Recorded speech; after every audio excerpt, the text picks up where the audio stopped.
Hello again, everyone, and welcome back to Programming and Access 2013. My name is Steve Bishop, and today we're going to be continuing our series on VBA, or Visual Basic for Applications. We're continuing our discussion about some of those magical objects that are in Access, some of those magical properties and methods and such that are in Access that we will find ourselves using pretty consistently. And today's subject is going to be the current project. So let's go into our database here, and I've got a few of the different functions that are available for CurrentProject set up here. There are more than this available, and we'll go through and see that there's a pretty significant list of different properties, collections, and methods that are available on the CurrentProject. But here's just some of the more useful ones. Add shared image. This is a very fun one. Essentially, you've got in your database, you've got different resources, which we can find right here. If we go into the All Access Objects and we right-click here, we go to the Navigation options, there is an option here to display hidden objects and system objects. You don't want to release any of your databases with this available. Okay, I just want to show you that this is how you can get at some of those system databases. And in particular, we have one called MSys Resources. Okay, if I open this table up, you'll see that there are attachments actually inside of your database, which are actual files. That's what this attachment file is. It's indicating that there's one attached file. Its extension is THMX, has an ID of 1, has an office theme as the name of it, and the type is THMX. We can add resources to our databases in the form of files, and one of those is if we want to add an image. So the add shared image, which we have here, we have CurrentProject.add shared image.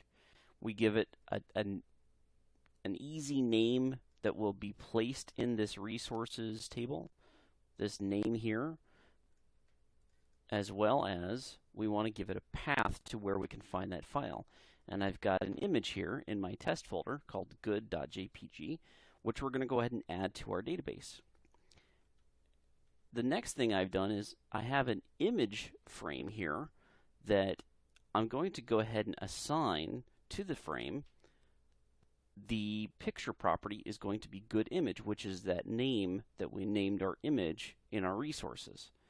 And when I do that, when I go back to our form here, you can see there's our image in the frame that I have created. So that's great. We've got an image now actually inside of our resources, and if I look at it now, I got to close our resources here temporarily and reopen it. You'll see now we have good image is a name in there. Its extension is JPG.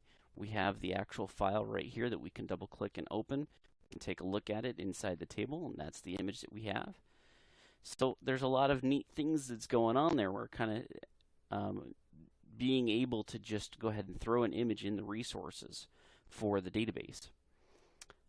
Now, suppose you want to remove that. Well, we have a collection of objects which are called, let me drop down here, it's the resources collection of the current project. So we can access essentially this table here. Let me pop it back open here. This sys resources table, we can actually access it because it's currently a collection inside of the current project. So I can go ahead and actually look inside of this by doing a for each loop. I'm setting an item as an object, and for each item inside of my resources collection, I'm going to check to see if the item name is equal to that good image, which is what I named it up here, right? Then if it is equal to good image, then I'm going to go ahead and delete that item. All right, now the first one, the item name, is actually nothing. There is no name. Second time through, the name is, oh, come on now. I don't think that's actually quite right. Let me try that again. I think something happened to my IntelliSense here. Let me try that again. For each item in current good. Okay, so the first time through, it should be that office theme. There we go. And then the second time through is when it's going to say good image. And since it does equal good image, it's going to go ahead and delete it. And then we're going to go ahead and update that picture property to be blank because it no longer has a name here where we're passing it a string. And the first time we were naming it the string that we gave our image that we stored in our resources, but now we're going to leave it blank, so we're just going to go ahead and put an empty string in there. And when we do that, now when we look back, we can see that the image is gone. I'll just go ahead and comment out this so you can see that this is essentially a seamless way of integrating an image into our form. Okay, so we can add a picture, we can remove it, and we're actually essentially doing it right on the fly. You can see that that image is now gone. This is not necessarily the best way to go about doing that, and I just want to also show you that we can actually do an insert image here. If we go into the design view of the form, we can do the insert of an image, and our image is going to be there. You can browse and find an image, and this is essentially going to do what we're doing through VBA code. So we can go through and find that image, which we have on our C drive under test, and there's our good image. Okay, so that is how you can use the add shared image method, and then you can also access the resources collection to go ahead and delete a resource right out of your MSys resources table. All right, go ahead and open this back up. Remove that. All right, so now our resources should have it's gone. All right, perfect. All right, next up is the all forms. Now, what will commonly happen is that you will want to be able to go through and find a particular form to do something on. So we've got our customer addresses, employees form, and login. And you may want to pick a particular one to perform an action on. So far, we've used the keyword of me. And me just points to essentially the form or the report that is currently open. But suppose we want to specify a very particular form. But we could go through and we could do forms, and then we could pass it the name of the form, like this. Okay. But one of the other things we can do is we can actually go through the whole collection of forms and see what's available. So we can do, once again, a very similar thing to what we did with the resources. We're going to create an item as an object. We're going to say for each item that we find in all forms, I want you to go ahead and print out to our debug window, our immediate window, the name of the form and the last time it was modified. So you can see that might be very handy for determining which forms we need to update on this particular form. So we can see the last time that the form customer addresses was updated was at 8:01 p.m. on March the 1st of 2014. Okay, and we can continue on through here, and it's just going to continue like this. Okay, so we have essentially that functionality to go through all the forms, but you can also iterate through using, instead of the for each method, you can actually use the for method, which is very similar in syntax, as you already know. We're just going to create an I as an integer, and then we're going to look through all the modules, and I'm going to go for I equals 0, because we're starting out, the all modules collection starts out with a 0 base. 0 is the first item listed. Okay? So for I equals 0, to the count of all modules, -1, because if we left off the -1, we would error on the last one. It would go ahead and try to iterate through again, but there wouldn't be a module there, and we would get an error. So we've got to make sure we have the -1 there, and then we're going to go ahead and print out essentially the full name and the date modified, just like we did for the all forms. But now notice we're talking about all the modules. So we have in the current project, we have lots of different collections of objects that are in our project. So current project, I have all forms, macros, modules, and reports that I can access in a similar way. Okay? Let's go ahead and clear all this. So for our first one, we have CLS customer, which if we look in here, CLS customer is our first module. Next one is mod test, which is there. And then our third one is CLS test.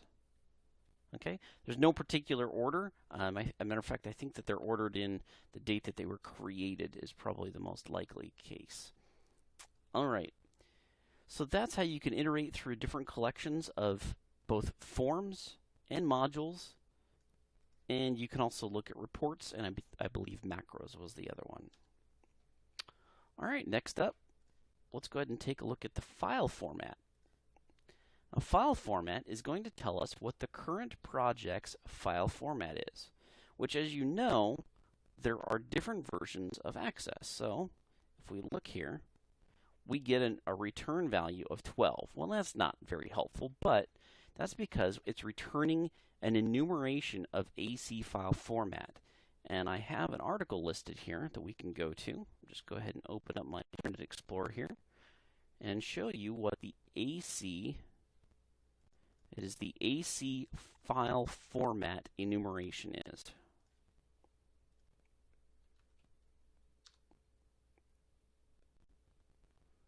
So we can see the value is 12, which returns back the AC file format access 12 enumeration, which is Microsoft Access 2007 format. All right. Now, even though we're running 2013, I know this may be a little confusing. The format, which is ACCDB, is actually a 2007 file version, and they haven't changed that. Okay, it's the format of the database. All right. So that is the file format. Now that can become very helpful if you want to make sure that that the file is not antiquated. It's not too old to run the code, because sometimes you may try to do a conversion of a file back to a different type. So we can go up here, we can save as, and then we can change to an MDB file. But if we try to go here and save this file as an MDB file, notice we're changing it to Access 2002-2013, which means some of the things that we were using in the ACCDB format, some of the VBA code may not be workable in an MDB format because some of the different functionality has been deprecated and is no longer available. So you need to make sure, and one of the ways you can make sure is to take a look at the current project file format and make sure it is returning the correct value before you continue running some of your VBA code. All right, moving on. Let's go back into our database here. We've got full name. Now, full name gives us the entire Access database location and file name. So we can see it just simply returns the full path and file name. So we got both the directory, all the subdirectories, the drill down to where our file is located, as well as the file name. We'll see that there are other properties of the current project that actually gives us this part of the current project and this part of the current project, and that can become very, very handy when we want to start storing information or picking a particular location that we want to store our files in. All right, so that's what full name is. We also have this is connected, which just basically says, is my database, is the current database that I have open, is it actually connected? And I'll just go ahead and F1 this and show you. We're looking in the current project is connected. To determine if the current project object is currently connected, it's a read-only Boolean. Doesn't really give us a whole heck of a lot of information, but what I can tell you is that it tells us whether or not the current project is, if there is some sort of network disconnection.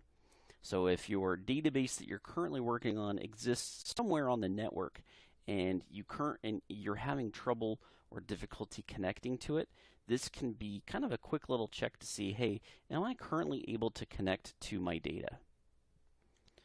All right. Then we have the name, which is going to go ahead and return just the file name, which is what I was talking about before when we were looking at the full name up above here. We can just return the name of the file.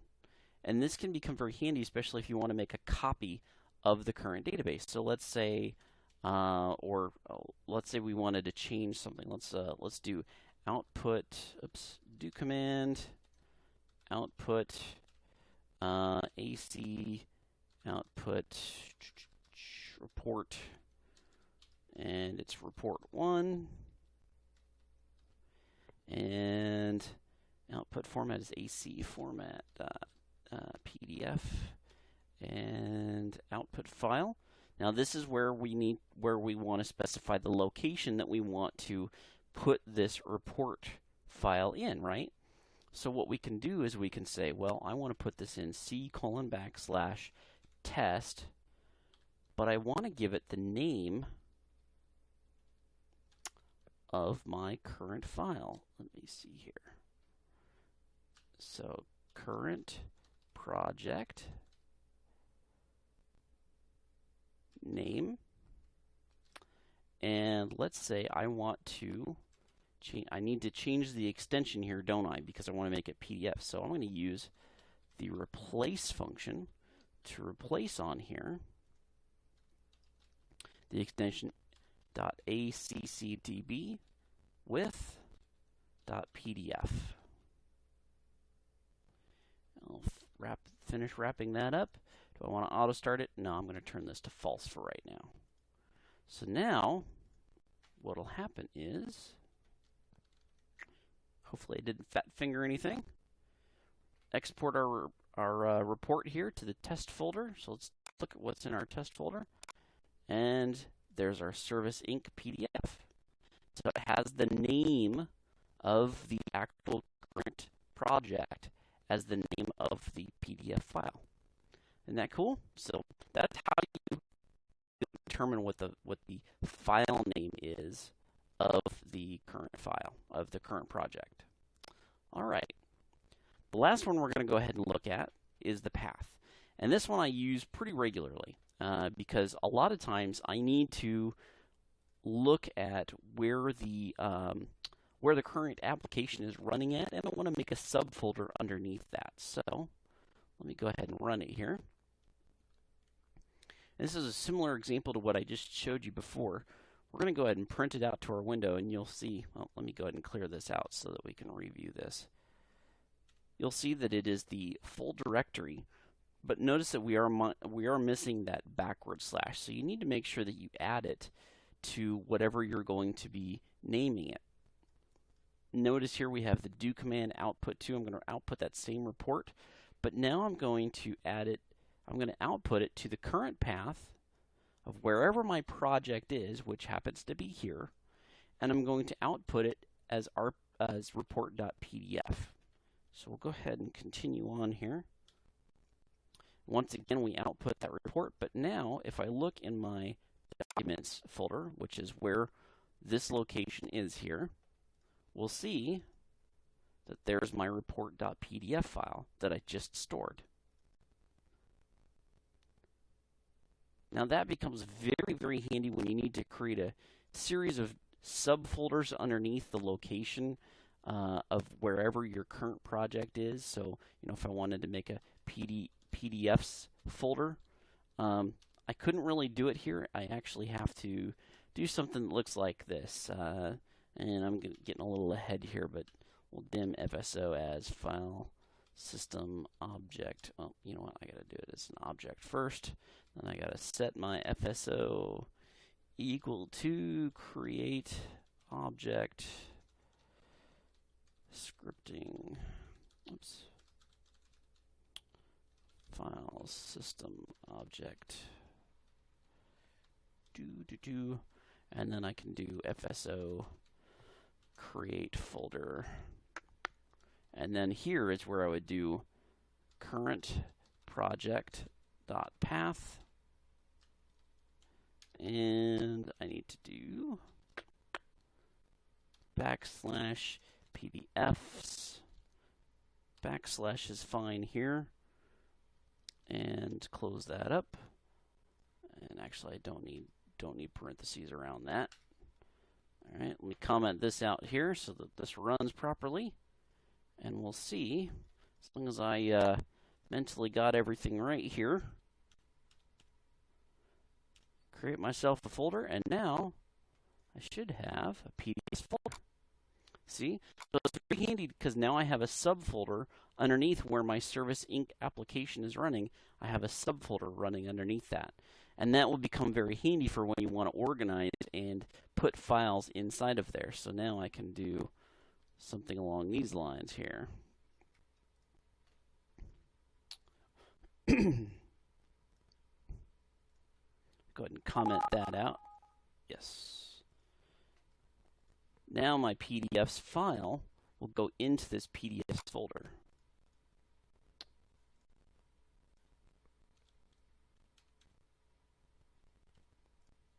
There's our report.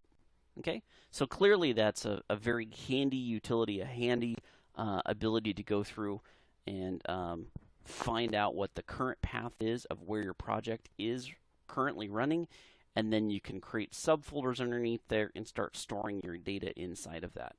And we'll cover the FSO object a little bit later. That's a really neat ability that you have to interact with the file system there.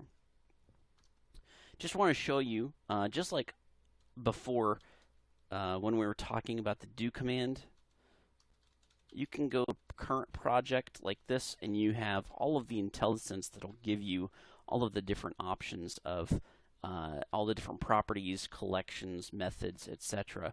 that are available on the current project object. All right, so I hope that that helps you out. If you have any questions, as always, please feel free to put one down in the comments or send me a message on YouTube, and I'll be happy to answer as best as I can.